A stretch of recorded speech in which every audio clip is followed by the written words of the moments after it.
When you're done with your wood boring bit, you can take your rubber mallet, take all your T-nuts and sink them in. Just continue this with all of them until they're just below the surface. Alright, once you have all your T-nuts sunk, you're going to flip your board over. And you can start mounting your hardware.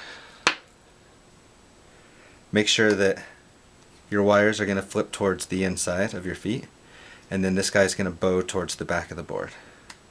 So these ones are a little more complicated to get going because this wire is trying to flex. So we're just going to shove it down there.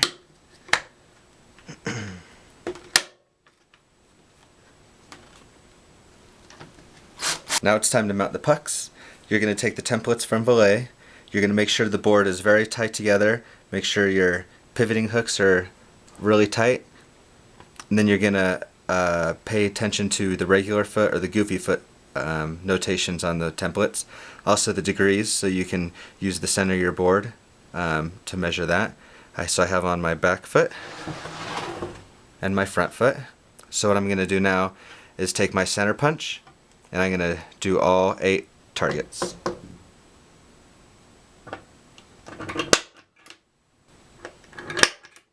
Alright, now you can take your templates off. And just like we did before,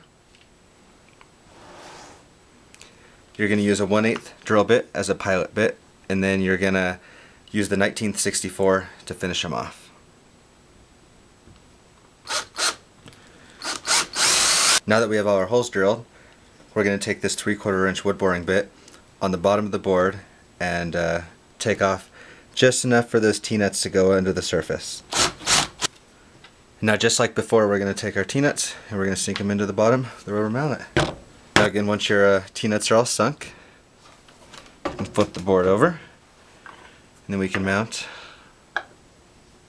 our pucks. And you're just going to use the provided screws and a Phillips head.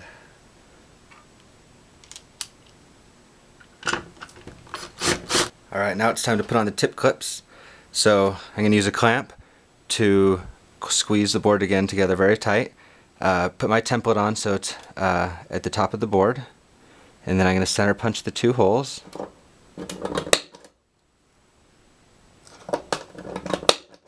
Then I can take off my template. I'm going to take a 3/16 bit and drill both of these through.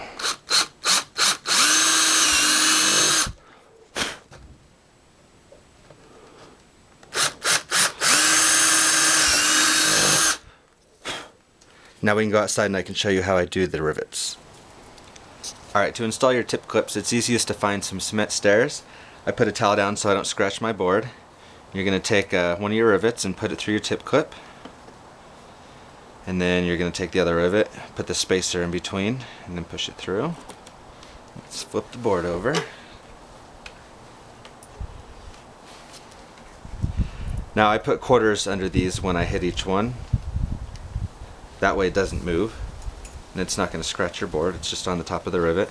Now this came in your Voile kit, so you're going to put that in there, take a hammer, just hit a couple times, and move your quarters over to the other one.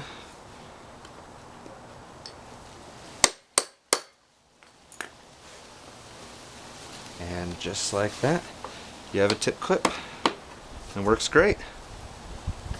Now before we apply the epoxy, we're going to use some sandpaper, and we're going to sand down the tops of all these T-nuts. That way the epoxy will stick.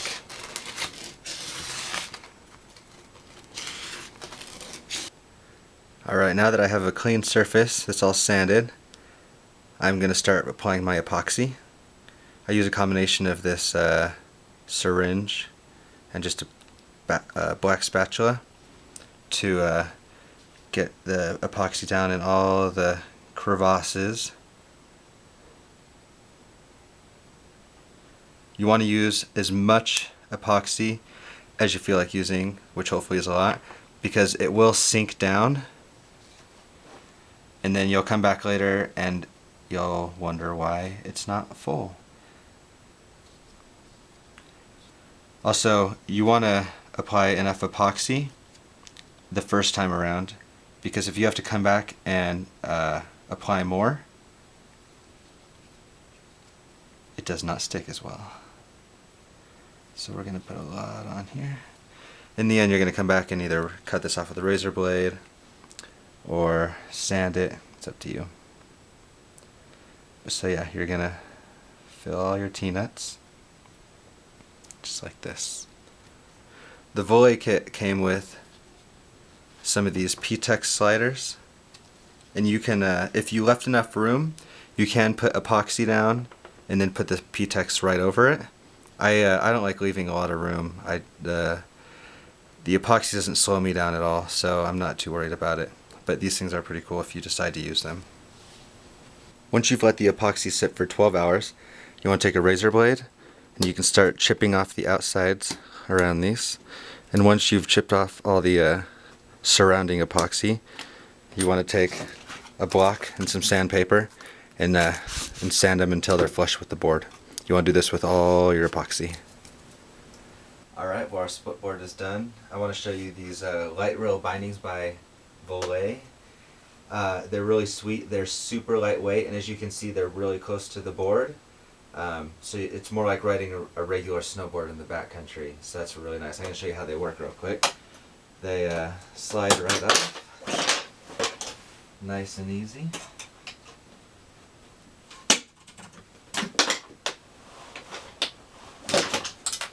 And then we're going to take apart our board.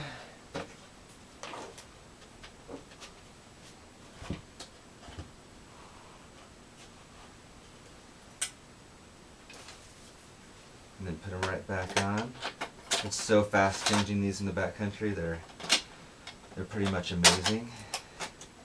And then there you go. You have your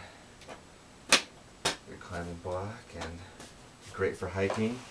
Another part I want to show you. I always have these in the backcountry because you never know when you're going to need them. These crampons, also from Voile. They slide on just almost the same way. You can attach them to your binding like I have here, or you can put them straight down on the bottom of your board, just like that. So you have these nice crampons for the icy conditions.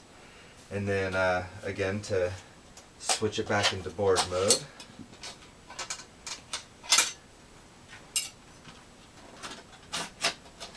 these things are super fast. I could not live without them.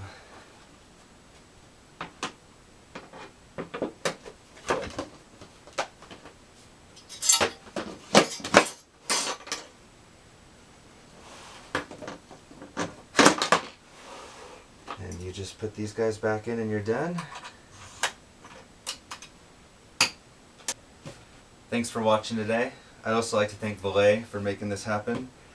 If they didn't make such great equipment, we wouldn't have such great backcountry powder days. And remember, I'm not responsible if you screw up your own board, so be careful, but have fun.